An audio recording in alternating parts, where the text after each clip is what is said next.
This is Bruce Potter. I'm Extension Integrated Pest Management Specialist with the University of Minnesota. And it's August 8th today. We're getting a little later in the season. We're just starting getting going on spraying some aphids around the Lamberton, Minnesota area. But we're going to spend some time talking about how maybe your scouting technique should change a little bit as the season progresses. Early in the season, these aphids are all up on top of the plant. It's easy to find where plants are infested. Later on in the season, it's more difficult. The easiest way to get a handle on what the aphid populations in this lower canopy are is just take the plant, pop it out,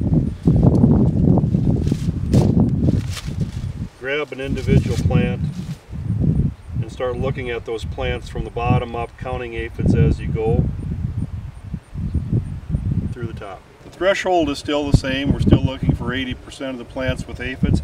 We're still looking for 250 aphids per plant. And one thing we have to remember is that as these fields get colonized, we've got a lot of winged aphids moving around right now. The edges tend to be heavier. I pulled a plant off the edge here, but really you kind of want to ignore the first feet of the field, get out in that field a little bit before you start making your assessment. Sometimes it's real dewy in the mornings in August, and little dewdrops look a lot like soybean aphids.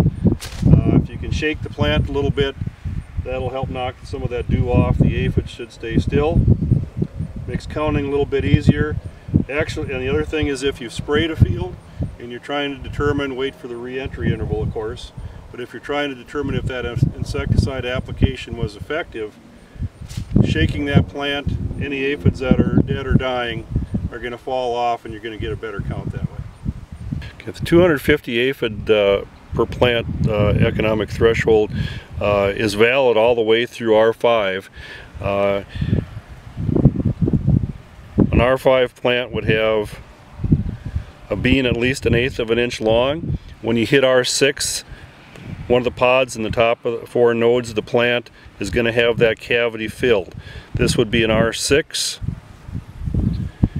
This is still an R5. You can still have yield loss in R6. Hopefully if you're scouting, you're going to not have any surprises that late in the season. We don't really have any good economic injury levels or economic threshold for those late soybeans. If they're heavily infested, you still may need to still may want to go out and treat those. Definitely, once you start to see yellow pods on that plant, or you start to see the lower leaves senescing naturally, we've got some very early planted group 0 beans, and you can see that lower canopy's turning yellow. Aphids, spider mites, it's time to walk away.